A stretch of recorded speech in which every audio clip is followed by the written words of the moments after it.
মা অসুস্থ হইলে পুরো পৃথিবীটাই থমকে যায়। আমার এই পৃথিবীতে যদি সব থেকে আপন কেউ থাকে সেটা হলো আমার। পরশুদিন হঠাৎ করে আমার আম্মা অনেক বেশি অসুস্থ হয়ে পড়ে, তাই আজকে তাকে ডাক্তারের কাছে নিয়ে আসলাম।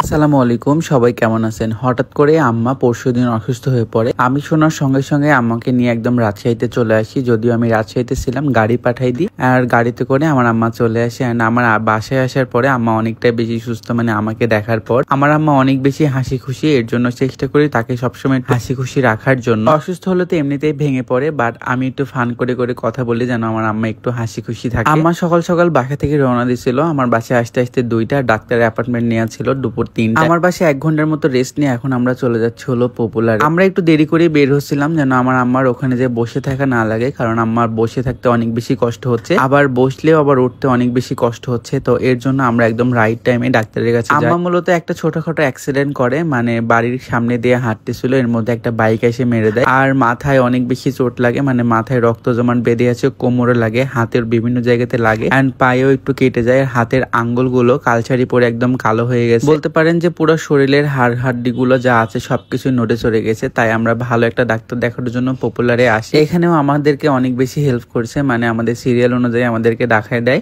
এরপরে আমাদের পালা হয়ে যায় টেস্ট, এন্ড ডাক্তার অনেকগুলো টেস্ট দেয়, প্রায় 11টার মতো। কাউন্টারে যে এগুলো আগে রিসিভ করা লাগবে টাকা জমা দিয়ে, এন্ড রিসিভ কাটার পরে আমরা চলে যাই হলো ফার্স্টে ব্লাড যে টেস্টটা ছিল সেখানে যাওয়ার পরে ব্লাড দেওয়া হয়। এন্ড আমার আম্মার শরীরে যেহেতু অনেক বেশি ব্যথা ছিল, এর জন্য ডাক্তার বলেছিল এক্সরে করার আগে যেন একটা ইনজেকশন দেওয়া হয়। এই ইনজেকশনে নাকি ব্যথা অনেকটাই কমে যাবে। দেন আশা একটা ইনজেকশনও করে দেয় আমার আম্মাকে। আমি একটা রিলস আপলোড দিছিলাম আর বলছিলাম যে আম্মা অসুস্থ, ওখানে একটু আমার হাসি খুশি মুখ দেখে আপনারা অনেকেই বলছেন আমি কেন এত হাসি খুশি আছি। আমার আম্মা যেহেতু অসুস্থ, আমি বললাম আগেই যে আমার আম্মা অনেক বেশি হাসি খুশি। যত কঠিন পরিস্থিতি আসুক না কেন, আম্মা চেষ্টা করে আমার মুখে একটু হাসি ধরে রাখার জন্য, যেন সবাই মন খারাপ না করে।